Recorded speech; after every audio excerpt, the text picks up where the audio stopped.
Hello everyone, welcome to Abipedia. This is Ankur Pawar और आज का जो हमारा सेशन है it is about the important MCQs from the polity and polity में भी जो आपका इंपॉर्टेंट टॉपिक है that is the president of India. वहाँ से आपके ये क्वेश्चन रहने वाले हैं। ऑलरेडी अगर आपने हमारी सीरीज़ जो है ये चल रही है, इसके अंदर प्रीवियस वीडियोस नहीं देखे हैं तो आप जाकर चेकआउट कर सकते हैं हमारे चैनल पे। ये जो वीडियोस हैं हम इसमें टॉपिक वाइज जो इंपॉर्टेंट टॉपिक्स हैं पॉलिटी के अंदर, ज्योग्राफी के अंदर, उनके क्वेश्चन जो है वो डिस्कस कर रहे हैं। ऑलरेडी हमारा जो पॉलिटी के अंदर अगर हम बात करें तो फंडामेंटल राइट, डीपीएसपीज जो हैं, उसके अलावा जो आपका ये आज प्रेसिडेंट की अगर बात करें तो इन पे जो हमारी सीरीज़ है वो चल रही हैं। देखिए होता क्या है कि आपके सीजीएल के अंदर बहुत सारे इंपॉर्टेंट टॉपिक्स है पॉलिटी के अंदर आते हैं और उन इंपॉर्टेंट टॉपिक से ही मैक्सिमम क्वेश्चन देखने को मिलते हैं। तो हमारा जो कोशिश है इसकी यही रहने वाली है कि जो इंपॉर्टेंट टॉपिक्स हैं उन्हीं से हम आपको एमसीक्यूज करवाएं, ताकि कम से कम समय में और कम से कम मेहनत में आपको ज़्यादा से ज़्यादा जो पॉसिबिलिटी है वो बन जाए, ताकि आपका एग्ज़ाम जो है इजीली क्रैक हो सके।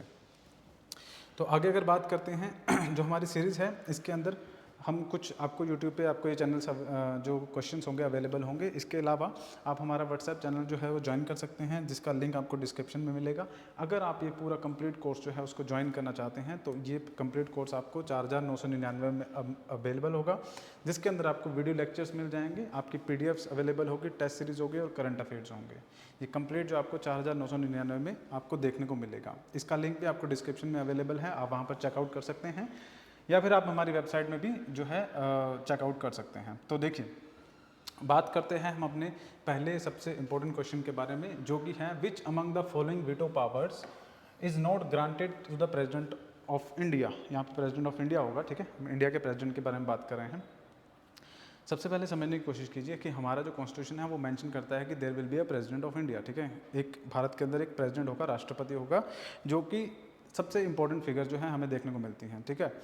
अब ये जो प्रेसिडेंट ऑफ इंडिया है इसके पास बहुत सारी पावर्स जो हैं कॉन्स्टिट्यूशन के अंदर दी गई है, जिसके अंदर administrative power, military power, financial powers, ठीक है, इस तरह से। और ये जो वीटो पावर्स हैं, ये सारी पावर्स जो हैं इमरजेंसी पावर्स दी गई हैं। इन्हीं पावर्स में जो वीटो पावर्स हैं वो आपको देखने को मिलती हैं, जो प्रेसिडेंट के अंदर पास पावर्स हैं। वीटो जो शब्द है उसका जो लिटरल मीनिंग होता है वो होता है फॉरबिड, ठीक है। फॉरबिड मतलब किसी को रोकना या फिर कोई जो काम है उसके लिए उसको रोकना, ठीक है, वो मतलब हो गया फॉरबिड। अब यही फॉरबिड मतलब रोकने की जो पावर है वो राष्ट्रपति के पास हमें देखने को मिलती है, इंडियन प्रेसिडेंट के पास देखने को मिलती है। अब जो सवाल है वो ये कहता है कि भारत के राष्ट्रपति के पास इनमें से कौन सी पावर नहीं है। तो इसका जो राइट आंसर है वो आपका है ऑप्शन सी, क्वालिफाइड वीटो।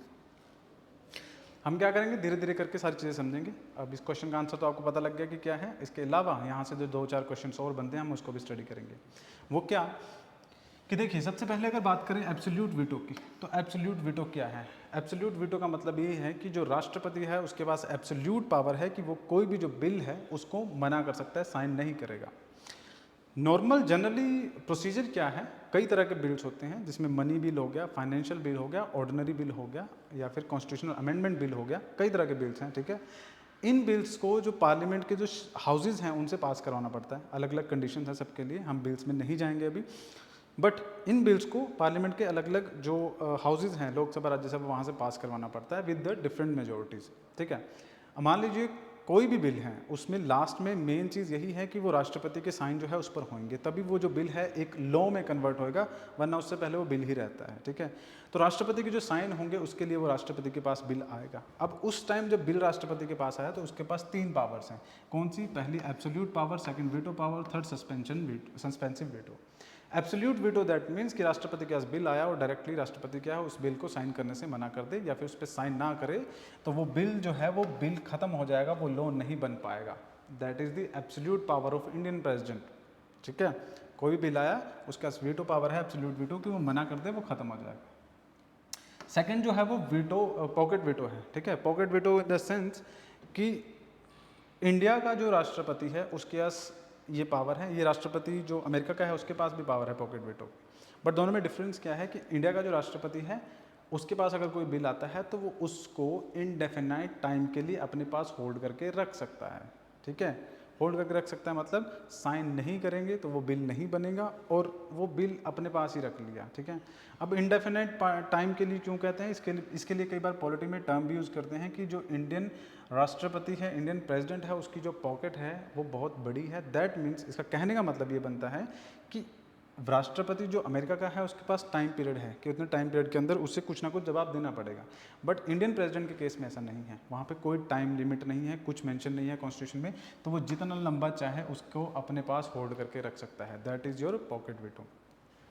और थर्ड अगर मैं बात करूँ सस्पेंसिव वीटो, तो सस्पेंसिव वीटो का मतलब ये है कि राष्ट्रपति के पास अगर बिल आता है तो वो उससे दोबारा से रिकन्सिडरेशन के लिए जिस हाउस से वो बिल आया वहाँ पे भेज सकता है। तो ये जो आपका सस्पेंसिव वीटो है ये काफ़ी इंपॉर्टेंट टूल है, क्योंकि कई बार क्या होता है ना कि जो हमारे लेजिस्लेचर्स हैं, मतलब जो कानून बनाने वाले हैं, वो कई बार क्या करते हैं कि जल्दबाजी में जो बिल्स हैं उनको पास करवा देते हैं। अब आपकी मेजोरिटी है अच्छी खासी तो आप उसको इजीली पास करवा सकते हो, और इवन आप पता ही है कि जो लोकसभा राज्यसभा में किस तरह से काम होता है। तो सरकार अगर कोई बिल लेके आ रही है तो ऑब्वियसली सारे जो एमपीज़ हैं वो उसको सपोर्ट करेंगे, ठीक है, और सरकार का बिल है तो वो इजीली पास भी हो जाएगा, ठीक है। लेकिन कई बार जल्दबाजी में जो बिल्स हैं वो पास किए जाते हैं, तो उसको कंट्रोल में, चेक में रखने के लिए सस्पेंसिव वीटो जो है प्रोवाइड की जा रही है। मान लीजिए इलेक्शन आ गए, इलेक्शन के टाइम पे लोगों को खुश करने के लिए सरकार कोई पर्टिकुलर बिल जो है वो पास कर देती हैं, बट तो इसलिए वहाँ पर जो क्या है प्रेसिडेंट की सस्पेंसिव वीटो जो है वो काम आती है, ठीक है। क्वालिफाइड वीटो क्या किस तरह से डिफरेंट है, ये इंडिया में नहीं है, ठीक है, इंडियन प्रेसिडेंट के पास नहीं है क्वालिफाइड वीटो। लेकिन ये किस तरह से काम करती है कि मान लीजिए अमेरिकन प्रेसिडेंट का हम एग्जांपल लेके चलते हैं कि उसके पास बिल आता है, वो उसे होल्ड कर सकता है होल्ड कर सकता है, but he has to give a reason, एक कुछ वैलिड रीज़न देना पड़ेगा कि किस वजह से वो ऐसा कर रहा है, और उसके बाद जब वो बिल वापस भेजेगा तो जो वहाँ का लेजिस्लेचर या फिर वहाँ की जो सीनेट है वो क्या कर सकती है, विद द हायर मेजोरिटी जो है उस बिल को वापस भेज देगी प्रेसिडेंट के पास, तो वो जो बिल होगा वो आपका पास माना जाएगा। तो वो आपका क्वालिफाइड वीटो के अंदर आता है, जो कि इंडिया में नहीं है। नेक्स्ट क्वेश्चन की अगर हम बात करें तो नेक्स्ट क्वेश्चन है आपका, which article of the constitution empower the president to promulgate the ordinances. देखिए 4 ऑप्शन है आपके पास, आर्टिकल 1, 2, 3, 123, 52, 25 और 78। ये जो आर्टिकल्स हैं ये क्या बात कर रहे हैं, मतलब ये जो क्वेश्चन है ये क्या बात कर रहे हैं कि भारत के राष्ट्रपति के पास, मैंने बताया था कि बहुत सारी पावर्स हैं, उन्हीं में से एक ऑर्डिनेंस इशू करने की पावर भी राष्ट्रपति के पास ही है। अब ये ऑर्डिनेंस क्या होता है, सिंपली देखिए होता ऐसा है कि भारत के राष्ट्रपति, जैसे हमारे सेशन है, मतलब हमारे जो हाउसेस हैं लोकसभा और राज्यसभा है, 365 दिन साल में होते हैं, हर रोज़ ये जो हाउसेस हैं इनकी सिटिंग्स नहीं होती है, हर रोज़ जो पार्लियामेंट है वहाँ पे सेशन नहीं चलता है। हमारे 3 सेशन आपको अलग अलग देखने को मिलेंगे, एक विंटर हो गया, एक मानसून हो गया और एक समर सेशन हो गया, अलग अलग सेशन चल रहे हैं। इनके बीच में गैप होता है, ठीक है, कुछ महीनों का, कुछ दिनों का गैप जो है हमें देखने को मिलता है। तो उस केस में जो हमारे फोर फादर थे, हमारे जिन्होंने कॉन्स्टिट्यूशन बनाया, कॉन्स्टिट्यूशन मेकर्स थे, उनके दिमाग में ये बात थी कि मान लीजिए ये जो पार्लियामेंट है आपका सेशन में नहीं है और उस टाइम पे कुछ इमरजेंसी है, कुछ ऐसा इम्पोर्टेंट इशू है जिसके ऊपर लॉ लेके आना बहुत ज़रूरी है। अब देखा जाए तो बिल्स एज अ बिल आएगा तो बिल हाउस से पास होगा, फिर वो प्रेसिडेंट के पास जाएगा, इस तरह से होगा, पहले लोकसभा राज्यसभा या राज्यसभा लोकसभा जैसे भी है। लेकिन अगर हाउस ही सेशन में नहीं है तो उसे कैसे पास करवाएंगे, तो उस केस में राष्ट्रपति के पास पावर है अंडर आर्टिकल 123 123 के अंदर। तो इस क्वेश्चन का राइट आंसर क्या होगा, 123। आर्टिकल 123 के अंदर प्रेसिडेंट के पास पावर है कि वो ऑर्डिनेंस को प्रमलगेट कर सकता है, इशू कर सकता है, ठीक है।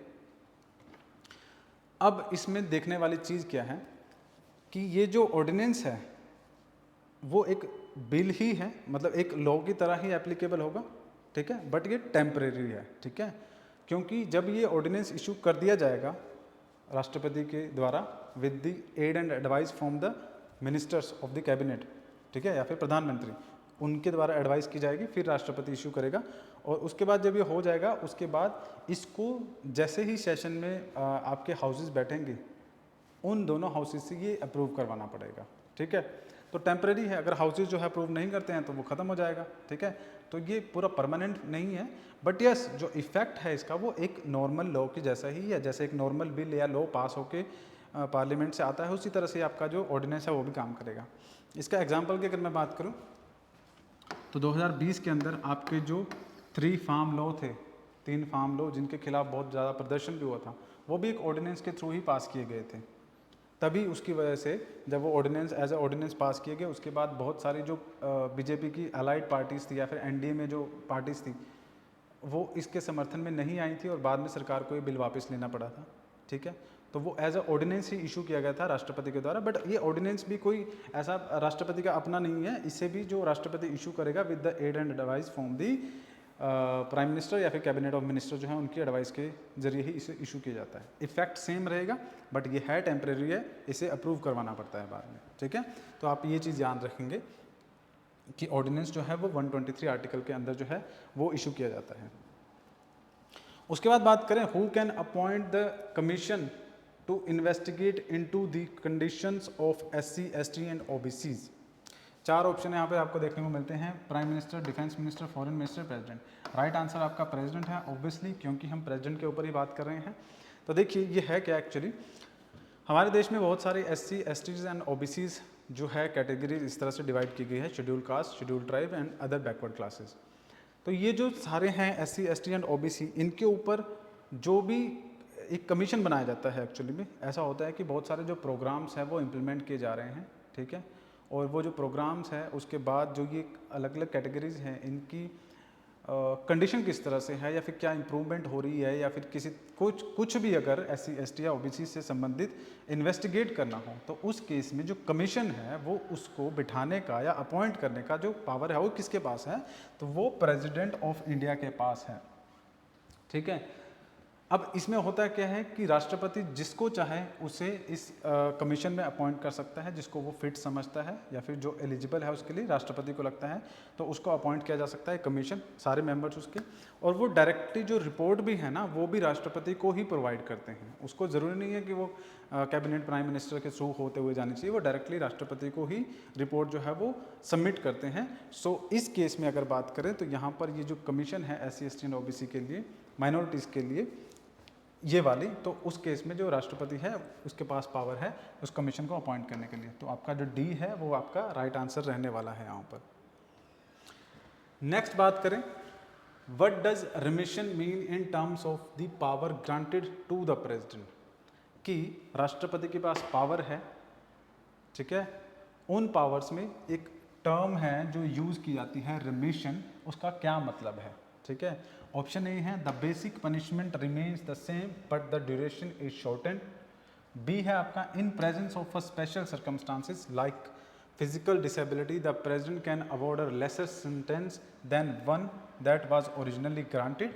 या फिर सी की बात करें, the president can substitute one harsher punishment with this some lighter form like changing a death sentence to the life sentence. या फिर D a completely absolve the person from all type of punishment and disqualification. अब ये question क्या है, अगर question को समझने की मैं बात करूं तो क्वेश्चन क्या कह रहा है कि जो हमारे देश के राष्ट्रपति हैं उनके पास पार्डनिंग पावर है। पार्डनिंग मतलब क्षमा करने की पावर है, ठीक है। वो जैसे राष्ट्रपति की बहुत सारी पावर्स थी उसी में से पार्डनिंग पावर भी एक पावर है, ठीक है। तो उसके अंदर पार्डनिंग पावर के अंदर भी कई कैटेगरीज हैं, ठीक है, जैसे रिस्पाइट हो गया, रिमिशन हो गया, ठीक है, ये अलग अलग कैटेगरीज हैं।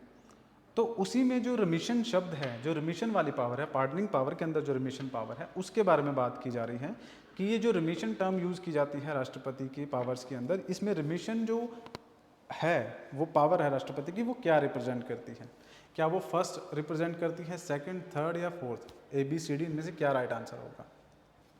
तो देखिए इसका जो राइट आंसर है वो है आपका ऑप्शन ए, कि जो बेसिक पनिशमेंट है वो आपकी सेम रहेगी, remains the same but the duration is shorten. Example के लिए कि किसी को अगर 2 साल की सज़ा हो गई है, 2 साल की सज़ा, वो भी कौन सी सज़ा, जैसे कठोर कारावास की 2 साल की सज़ा है मान लीजिए, ठीक है, तो वो सज़ा सेम रहेगी बट उसकी जो ड्यूरेशन है उसको 2 के बजाय 1 साल किया जा सकता है। ये आपका रिमिशन का मतलब है। अब इसमें जो ये पावर है ये भी कोई ऐसी पावर नहीं है कि मतलब राष्ट्रपति को डेफिनेटली पावर दी गई है, but there are some reasonable restriction also, ठीक है। जैसे कि अगर बात करें तो एक केस था जो कि मारूराम वर्सेस यूनियन ऑफ इंडिया 1980 का केस है। उसमें सुप्रीम कोर्ट की जजमेंट थी या सुप्रीम कोर्ट की गाइडलाइंस थी, जिसमें सुप्रीम कोर्ट ने ये कहा कि राष्ट्रपति के पास डेफिनेटली ये पावर्स हैं, बट ये जो राष्ट्रपति है वो उन पावर्स का जो यूज़ हैं वो विद द हेल्प ऑफ किसके करेगा, जो आपके यूनियन मिनिस्टर्स हैं या प्राइम मिनिस्टर्स हैं उनके हेल्प के साथ करेगा, ठीक है। मतलब ऐसा नहीं होना चाहिए कि बिल्कुल ही आपका आउट ऑफ दी अनकॉन्स्टिट्यूशनल तरीके से जो है वो काम करे।